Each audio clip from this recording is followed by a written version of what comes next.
I'm Sophie Nyweide, and I'm 10 years old, even though I missed Halloween. But yeah. I didn't care. I just had so much fun. She was so sweet. In the early morning of April 14th, 2025, police found a young body lying quietly by the riverbank in Vermont. A former child star once praised as creative, healthy, and wise beyond her years, now reduced to just a name in an obituary. Sophie Nyweide, the girl who once lit up Hollywood, was gone. The light that once blazed so brightly had now faded away in loneliness and mystery. For 10 years, she had vanished from the entertainment industry. 10 years, carrying wounds that no one could heal, except herself. It's heartbreaking, deeply heartbreaking. Rest in peace, Sophie. Was it a release or a cry for help that no one heard in time?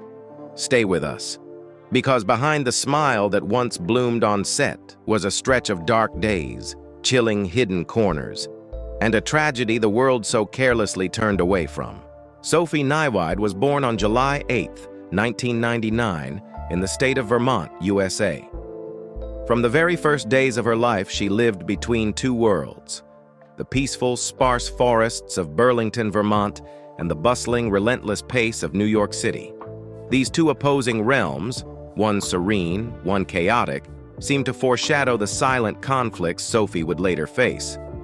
Her mother, Shelley Gibson, was a television and film actress who had appeared in works like Saint, Elsewhere, All My Children, and Dust to Malibu. Shelley was never a household name, but she carved out a steady, quiet career in the entertainment industry through perseverance and small, deliberate steps. Sophie's father, however, remains a question mark. According to records, Shelley had once been married to Channing Gibson, the famed screenwriter behind Lethal Weapon 5.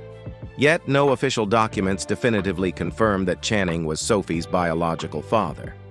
This silence, whether accidental or intentional, left an invisible gap in her life story, a missing piece that would never be fully defined, an unspoken shadow trailing her existence. Growing up on film sets, Sophie had every opportunity to step into Hollywood from a very young age. On top of that, her love for acting came from within, an innate talent that allowed her to shine in her own distinct way. And that was the other side of what seemed like an ideal childhood. Those around her once described Sophie as creative, healthy, and wise beyond her years. By the age of 6, she could converse with prominent directors, act alongside seasoned performers, and handle herself without needing a guiding hand. She appeared strong, almost too strong for a child, but growing up too soon is a double-edged sword. When the wounds came, Sophie didn't allow herself to retreat into the vulnerability of a child seeking help. She chose the path she knew best, handling it herself, enduring it alone, holding herself together.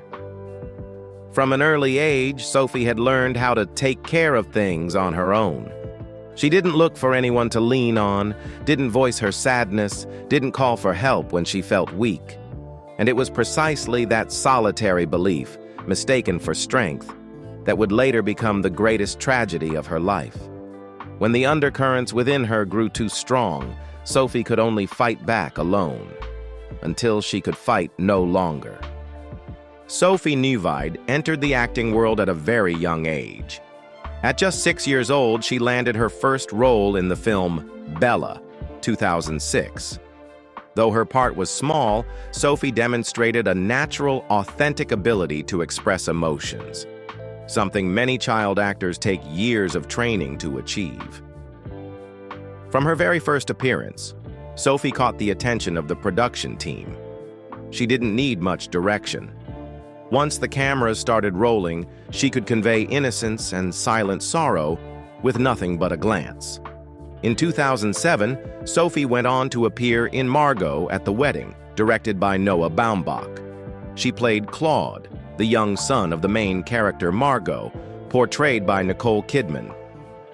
In a film heavy with family tension and fractures, Sophie was far more than just a backdrop for the story.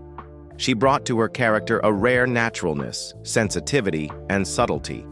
Even as a child, she understood the suffocating atmosphere between the adult characters and acted through her eyes, through every small gesture. This maturity stunned many on the film crew and among critics. They realized that Sophie wasn't just acting, she was feeling, living within the world of her characters. In 2009, Sophie starred in Mammoth, an international film directed by Lukas Moodysson.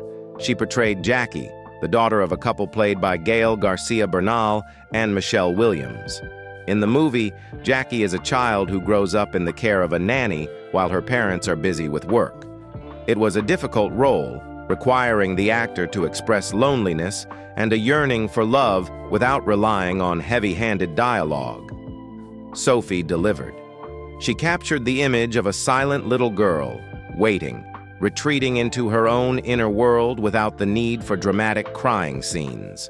Her performance in Mammoth forced professionals in the industry to admit Sophie's grasp of character went far beyond her years. In 2010, Sophie appeared in An Invisible Sign alongside Jessica Alba. The film tells the story of a girl growing up amidst the pain of family loss, and Sophie portrayed the younger version of the main character, Mona. Although her screen time was brief, Sophie successfully embodied a quiet, vulnerable child. She acted through small actions, chalking numbers on the sidewalk, stealing anxious glances at the adults, shrinking into herself whenever the world around her became too overwhelming. Once again, she didn't need heavy dialogue.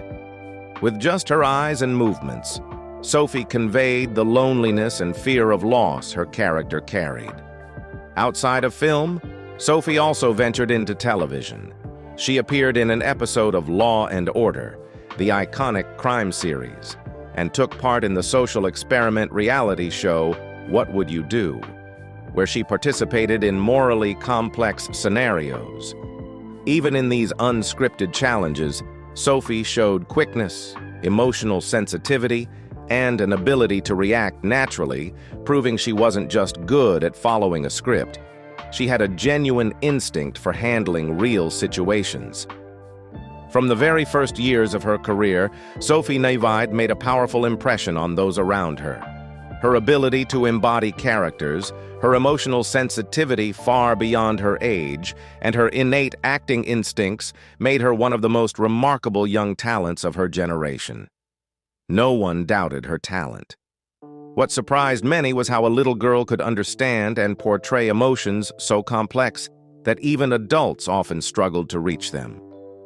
Before reaching the age of 11, Sophie Nyweide had already appeared in nearly a dozen films and television shows, an achievement not easily attained by a child actor.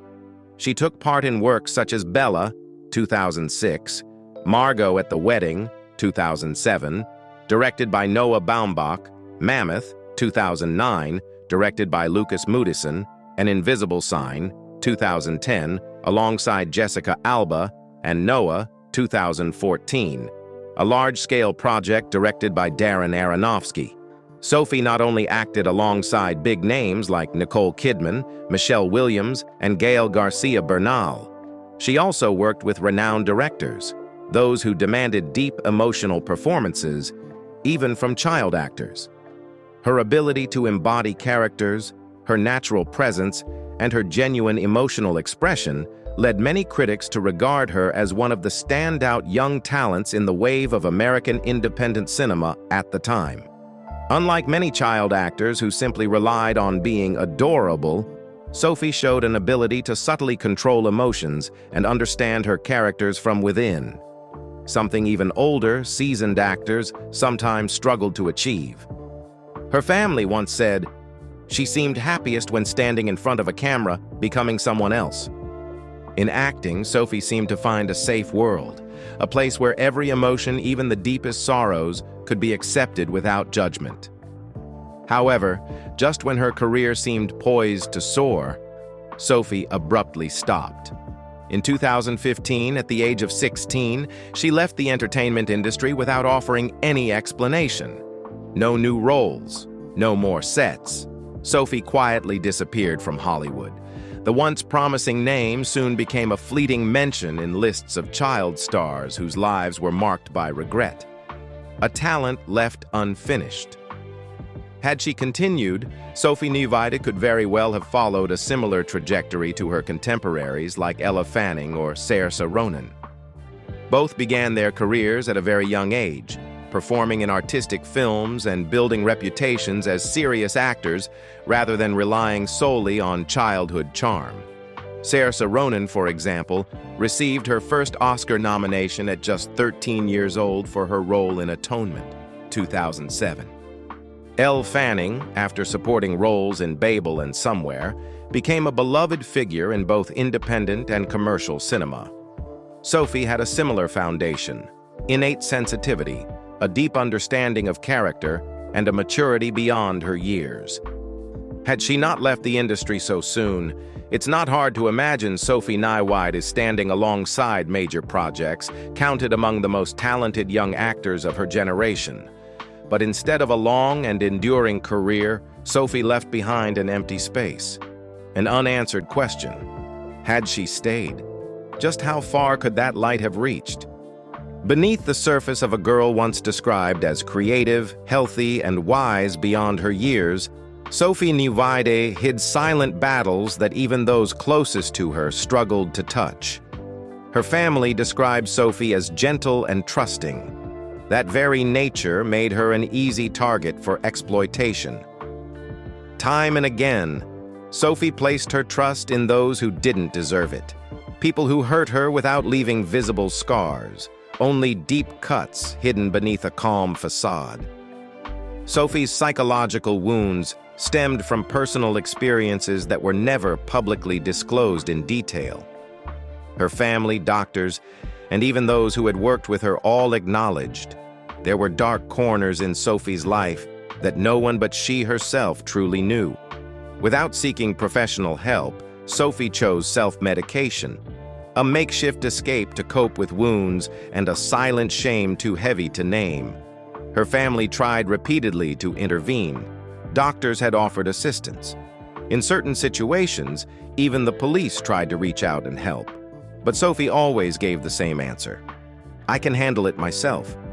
Not because she truly believed she was okay, but perhaps because she had grown far too accustomed to shouldering every inner storm on her own since she was just a child. Beyond acting, Sophie was also a writer and a visual artist.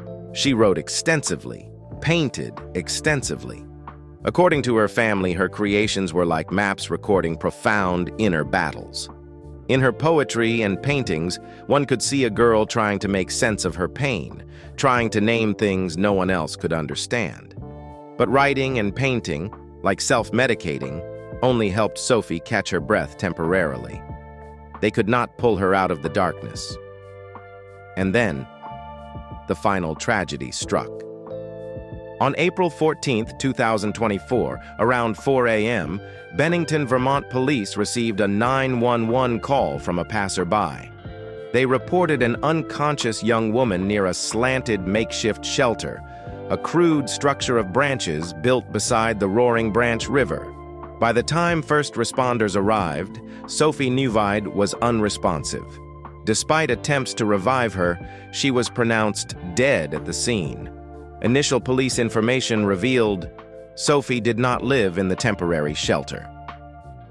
She had been lingering around the area with a group of people, none of whom were suspected of foul play.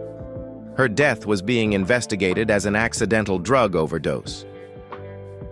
There were no clear signs of criminal activity.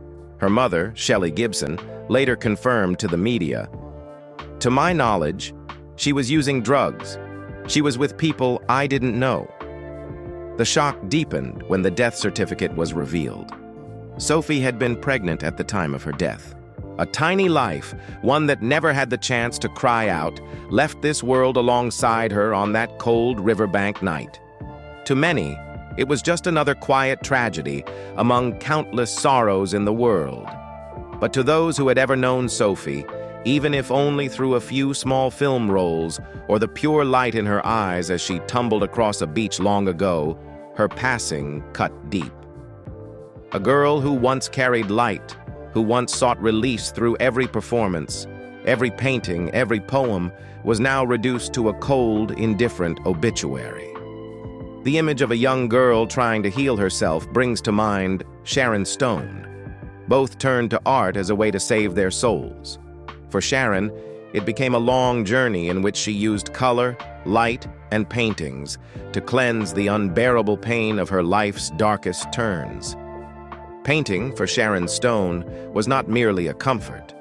It became a lifeline, a bridge that helped her crawl back from the abyss into the light. Sophie painted too. She wrote too.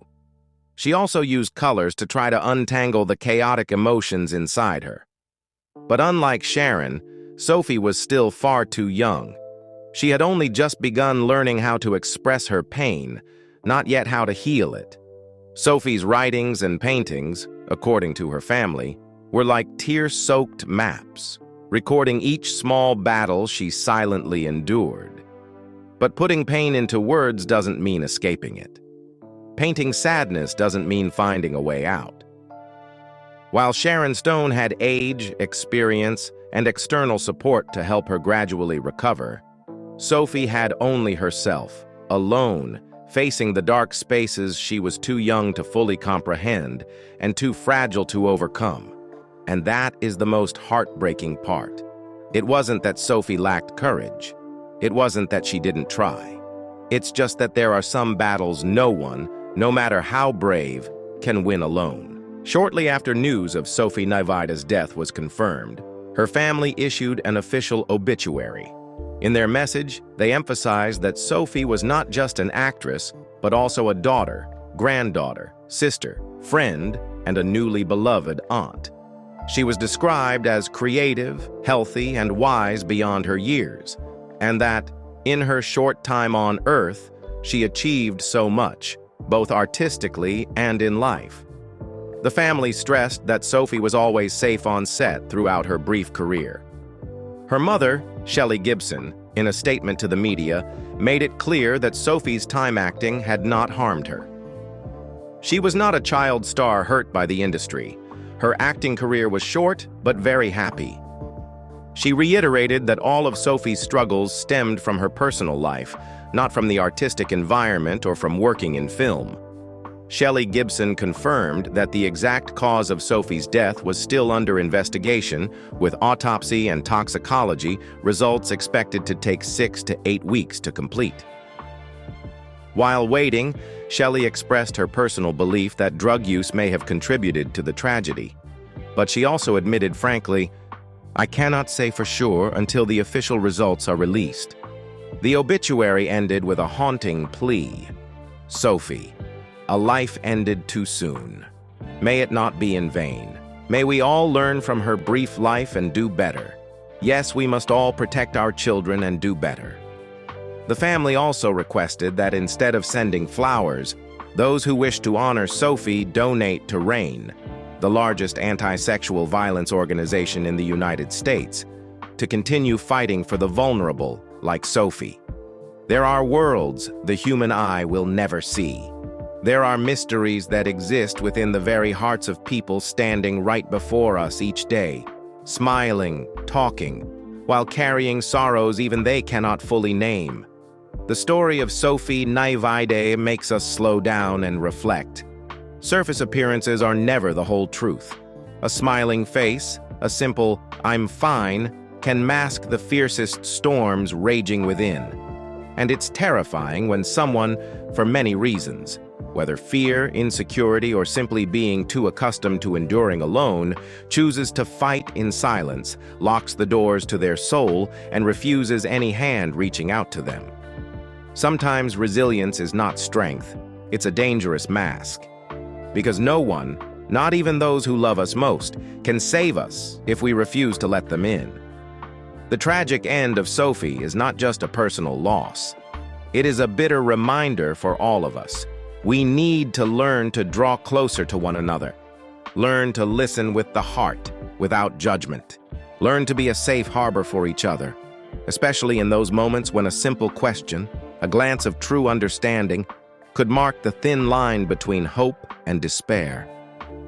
If you're reading this and you have ever carried a pain you didn't know how to share, be brave enough to leave your story in the comments below. Tell it. Let it be heard. Let us draw from the hard lessons life sometimes teaches with too much cruelty. You are not alone. Here, at least one person, we, are ready to listen to you. Currently, there is no public information or official confirmation regarding Sophie Nywide's romantic relationships. According to records from Who's Dated Who, there are no documented past relationships for her. However, in online discussions, some have mentioned that Sophie may have experienced unhealthy and abusive relationships. These reports have not been verified, and no official sources have confirmed them. Additionally, at the time of her death, Sophie was pregnant.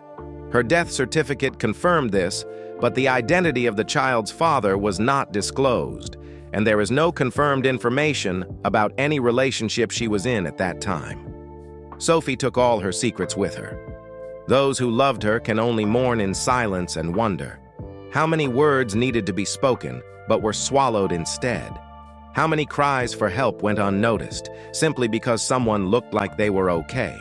Sophie Nyweide didn't have the chance to leave behind a towering career, nor did she have breakout roles that ignited box offices. But she left something far more precious, a true presence on screen. Not in grand characters, but in small moments. A glance, a gesture, a silence soaked in emotion. Things only the most delicate souls can create. The naturalness, authenticity, and depth that Sophie brought to every role, no matter how small, were enough to leave an unforgettable mark on anyone who saw her. In a cinematic world where sincerity is easily lost, Sophie was proof that purity and genuine emotion still carry their own undeniable weight, even if they don't shout to be seen. But perhaps Sophie's greatest legacy isn't found in the frames of her films, but in the story of her life itself. Her death became a wake-up call. It forced us to confront a truth long ignored. Mental health is not a private matter, and smiles on the outside cannot measure the wounds inside. Through Sophie, we realize that loneliness does not only strike the weak, it can drown even the brightest, most intelligent, seemingly resilient souls. We learn that caring for mental health, especially among the young, isn't just about offering support once they collapse, but about listening, noticing, and caring before the signs even appear. If there is anything Sophie left to this world, it is this reminder, gentle but haunting. Don't wait until it's too late to ask, to listen, to reach out. She left quietly, but her story, and the lessons born from her passing, will remain for a very long time, like a sad, persistent silence within the hearts of those who truly want to understand and love. In facing this grief, her family also urged the media and the public to respect Sophie's privacy, to allow her to rest in peace. No speculations, no digging into unclear details, no dissecting her life as a belated spectacle. Because sometimes, the last act of kindness we can offer the departed is to grant them a little peace, something they may have been searching for their whole life. What needed to be told about Sophie, the brief light she once lit, the quiet lessons she left behind, is enough. The rest, let silence speak for her. Sophie Nyweide, a small flame that once blazed brightly, only to be extinguished too soon amid the cold winds of life. Her story does not end as merely a personal tragedy. It stands as a wake-up call, reminding us, behind every radiant smile, every sparkling eye, there may be silent battles we never see. If a girl as talented, creative, and vibrant as Sophie, someone who once danced upon the earth, could not overcome her silent pain, then we, the ones still living, must learn to look deeper into each other's inner worlds. Don't just see the surface. Don't simply believe the words, "I'm fine." If you are struggling with pain, please don't stay silent. Don't fight alone. Speak up, seek help.